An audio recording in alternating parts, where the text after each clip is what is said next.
I thought we started really well. I thought we were competitive. I thought we played with energy in the first 5 minutes. And then, when they kind of went on their first run, it kind of deflated us a little bit, which I'm not really sure why. But the offense, I think, for us, like, it's just defense. And we, struggled, scouting report-wise. We struggled personnel. We struggled to do what the coaches asked of us. And then, overall, like, we just played with more energy and effort, and, those are the things that just can't happen. What happens when a coach publicly criticizes the entire team after a tough loss?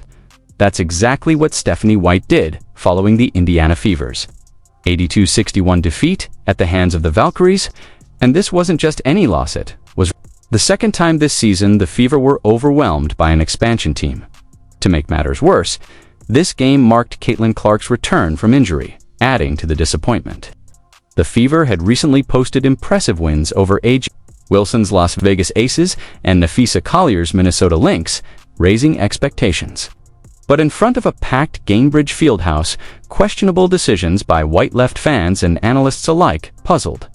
Then came the post-game press conference, where White appeared to shift the blame to her players rather than taking responsibility. Now the big question is this the kind of leadership the Fever need? Let us know your thoughts in the comments below. Is Coach Stephanie White responsible for the team's struggles? We have to talk about Stephanie White getting in the presser and actually going off on the Indiana Fever. But it's something about it, man, because although, yeah, I get it, she was talking about the players, and I understand that because she was right, she also needs to take a little bit of accountability on her own as well. Just imagine it. Only a week ago, the Indiana Fever were riding high, celebrating their first ever Commissioner's Cup victory. The team had finally found its rhythm and identity. They didn't just beat the Las Vegas Aces, they dominated, making one of the league's top stars. A.J. Wilson looked like just another player. Then they followed it up by outplaying Napheesa Collier and the Minnesota Lynx, proving they could go toe-to-toe with the league's elite. The momentum was real. The chemistry was strong. Everything seemed to be falling perfectly into place. We had career high school, college, pro together were really injured before. Now it's been twice. How do you mentally go through that part besides the physical? Have while you're sitting out, how do you cope with it at home? Tell me that. It's honestly been hard. I'm not gonna lie to you. It's difficult, going to prepare for games, but knowing you're not going to be playing in them. And I think just reminding myself of, my abilities and what I've been able to do in this league, even though I've been sitting out, and, just trying to be a great teammate, be a great leader, even though I've been on the bench, and serve my teammates in that way. Came July 9th. Caitlin Clark's return from her injury was meant to be a moment of celebration. After missing 5 games, including the Fever's historic Commissioner's Cup Championship win, fans were eager to see her back in action. Anticipation was sky-high. Supporters filled Gainbridge Fieldhouse to capacity, buzzing with excitement. With their star player returning, expectations were soaring. The atmosphere before tip-off was electric, and everyone was ready for something special. I think it's given me great perspective on what other people have gone through their career, and like you said, I've been fortunate enough to never really been injured, and I play a lot of minutes usually, so I think it gives me good perspective, not only for people that are injured, but some of your teammates that maybe not be getting the minutes that they want to give, and I think I can use that experience to be a better leader, to be a better teammate, but also to challenge me mentally. I think it's really hard to stop and go, and especially when you're not feeling your best. So just trying to get my body as healthy as I can be and remain confident in myself and do everything I can once I sit back out on the court to help us win. Instead, fans watched in disbelief as the Fever were routed 80-61 by an expansion team that, on paper, shouldn't even be a real threat yet. The Golden State Valkyries played with the poise and confidence of seasoned contenders, while the Fever looked disorganized and out of sync. It was the Valkyries' second win over Indiana this season, but this one stung more.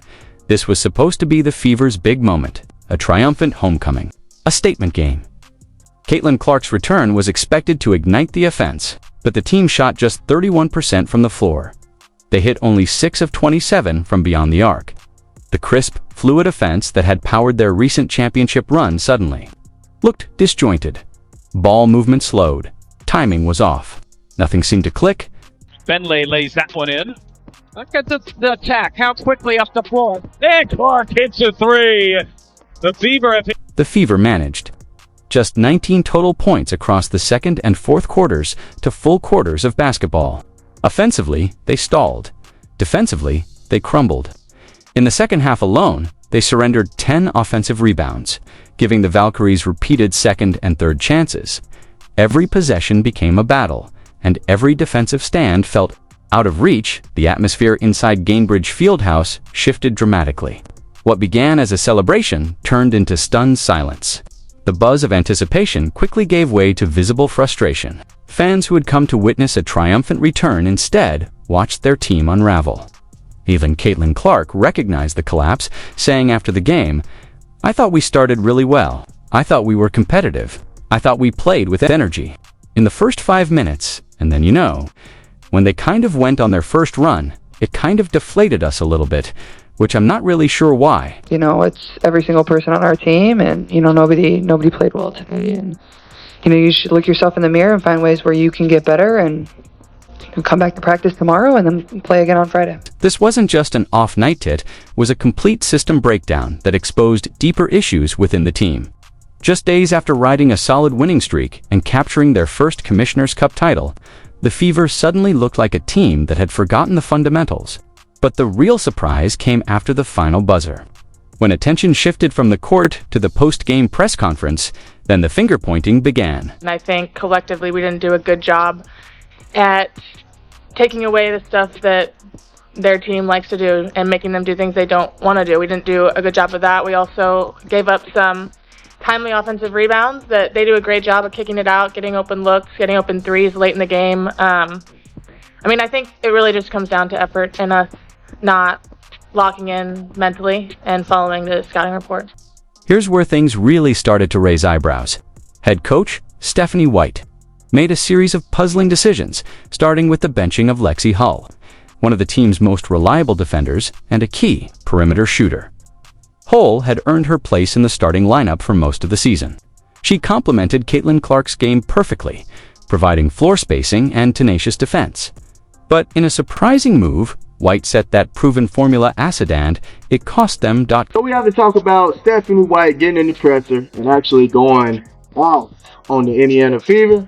But it's something about it, man, because although, I get it, she was talking about the players, and I understand that because she was right, she also needs to take a little bit of accountability on her own as well. Instead, White gave the starting point guard role to Ari McDonald, the energetic spark, who stepped up while Clark was sidelined.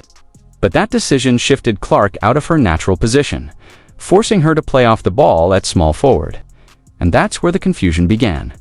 How do you take a generational talent out of the role where she's most effective? Clark is a point guard. That's where she orchestrates the offense, sets the tempo, and makes the game-changing plays she's known for.